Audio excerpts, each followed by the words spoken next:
All right, everyone, welcome back into another props video. Give me touching on the top prop bets today in the MLB and for the Masters in round 3. But first, just a quick recap from yesterday. So yesterday, guys, it was a good day for the bet of the day. Now, the bet slips went 1 for 4 on the day, but still a profitable day. Obviously, with Flux Friday, kind of nice that we get a free bet there. Then the underdog slip ended up hitting 3 for 3 on the day there. So as a whole, a very good day there. But that's, I mean, I'm kind of burying the lead here because yesterday was a massive day for golf props betting. So here is something that I tweeted out. This is something I mentioned in yesterday's video as well, that I kind of expected we would get some big prop line differences. I ended up using the, if you guys are familiar with Discord, I hit the @everyone on there because of the edges being so big there. I was just really shocked that it was occurring. Post this on Twitter as well about, 10 minutes after that as well, just because of the massive edges. And it was crazy. So this was a perfect middling opportunity yesterday. Now, did they end up middling? Most of them, no. The guys on the lower end,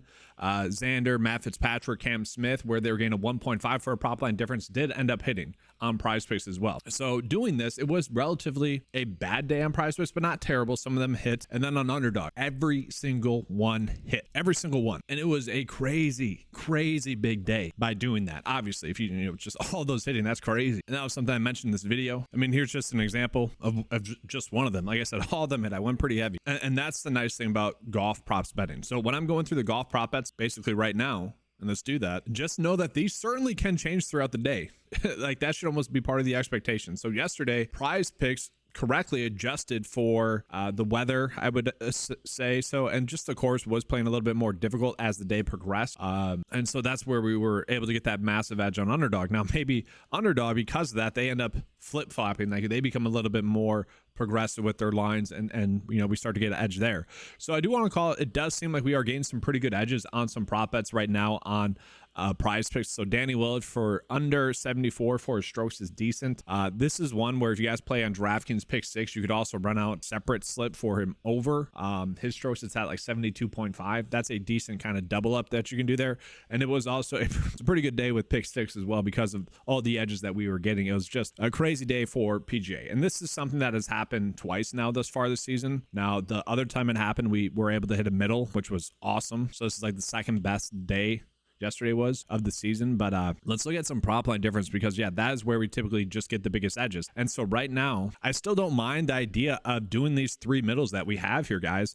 Bryson for understrokes on PrizePicks, Max Homa for understrokes on PrizePicks. Then you could potentially do Rory for under fairways hit as well. This should never be the case. It should be a half a line of a difference. Okay, that is what should be occurring. But to me, I actually do think that the overstrokes are going to be the better options for them on Underdog today if I had to choose. And that's simply because Bryson's a golfer who he's been playing mentally strong this week. He really hasn't hit a bad shot thus far.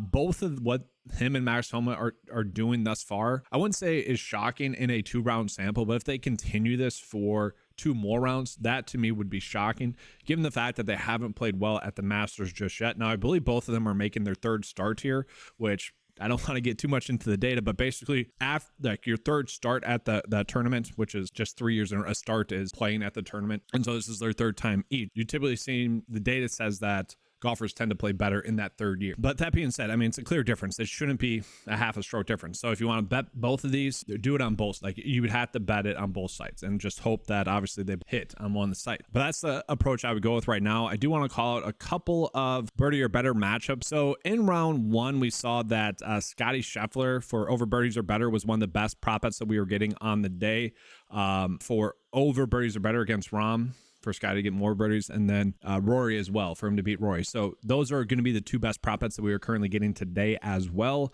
Another one that the data kind of likes is going to be Corey Connors for under birdies or better against Shane Lowry.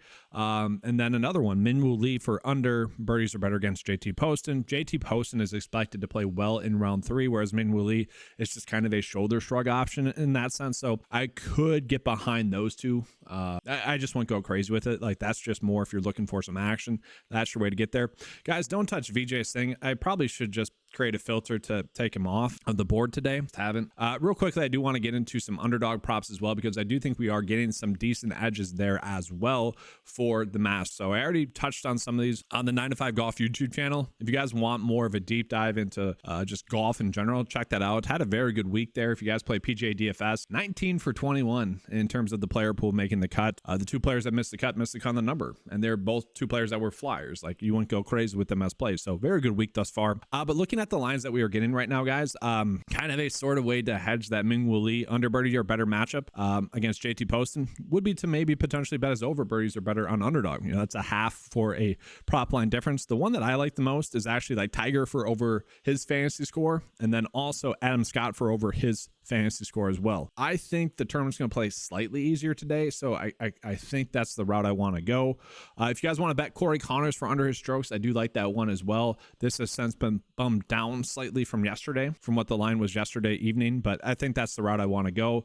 And just kind of further echoing, you know, Max Homa to potentially struggle today. The data likes the under more so today as well, because he's not expected to play as good. And then same thing with Bryson. So the data is further echoing that narrative as well, which should hopefully mean that those bets I called out on PrizePicks are going to be good bets. So with that, let's go and get into the MLB, guys. MLB wise, we are getting some good bets as it sits right now. And so the ones that I have already made, and you know, I think you guys should make as well if they're still there, is going to be Kyle Schwarber for over 1.5 hits, runs, RBIs, and Alex Marsh for over 4.5 strikeouts. Those are 2 really good bets as it sits right now. And then we also have Sean Manaea for under his outs at 17.5. So let's just take off the fantasy score prop bets real quick so I can highlight those. We have those 4 are just really good EV bets as it sits right now. Now, I do think that they're going to get corrected on PrizePicks, but if they're still there while you guys are watching this video, you know, take advantage of that. We can see Underdog has already bumped those. And so my guess is that PrizePicks would do it as well. But if they haven't, those top 2 specifically, those are good edges that we are currently getting. Another one, Dean Kramer for over his strikeouts, only about a 53% edge, but still pretty good. Again, Underdog has already bumped that as well. So, you know, if I give you guys a bet of the day real quick with just those 4, because again, I think we're getting an edge. So like, this is what it would look like if I was just going with those 4. Again, I kind of expect these ones to mostly get bumped. That's my expectation, is that they do get bumped. So unfortunately, these probably, that's not going to be helpful. I want to give out content that's going to be helpful for you guys each and every day for the longest amount of time, so that maybe people that haven't hit the notification bell that should, they can still benefit from the other picks as well. So let's get into some more fantasy score prop bets that most likely, hopefully, will not be bumped. So what we are seeing is that we are getting some good fantasy score prop bets again today. Yandy Diaz for over his hitting fantasy score. That's a good one. Starling Marte, who I believe was a disappointment yesterday, is a good bet. Bryce Harper, who's been cold thus far this season, the data likes his over as well. So if you guys want to pair those ones together with those other bets that I just mentioned, by all means go for that. That's the route I'm going to go today. And then I did just notice we got some pitching fantasy score prop bets, so I do want to do a quick data refresh to see if any of those are popping up as a good bet as well. No, but we got some other ones popping up in there now. De La Cruz for under his fantasy score. That's one that the data has just liked for quite some time for whatever reason. And yeah, we're getting a lot of decent ones. Spencer Turnbull. All right, that's a good one. So if you guys are curious how this tool works and kind of how to go about using it efficiently and well, the ones that I like the most are going to be the pitching related props, because they're easier to predict on a day-to-day basis for sportsbooks. There's less differences between each sportsbook. It's just the lines are more concentrated, if that makes sense. So it's easier for them to predict. So this is one that stands out to me. Whenever we get a pitching prop that's over 54%, I like those ones the most. So let's give you guys a fantasy score by the day as well. And so just 2 bet slips today for PrizePicks. Again, if you guys want to use any of those PGA props, by all means go for it. I'm more taking the wait and see approach to see if we get some bigger prop line differences. Now I did run out the 2 prop line differences bets with Max Homa and Bryson DeChambeau. I've already ran those out. So if you guys want to run those, hope for a middle, you can. But this is going to be then the bet of the day with the hitting fantasy score prop bets. Again, prioritize the first slip, and then if those get bumped, you could use these ones as well. But that's gonna be all for today's video. Hopefully you guys enjoyed the coverage. If you did, give a like and subscribe. Head on over to 9to5sports.com as well to get access to all the tools that you saw available in this video. Appreciate it. $10 a month for that as well. Thanks for watching. Let's have a good slate, and as always, let's keep cashing.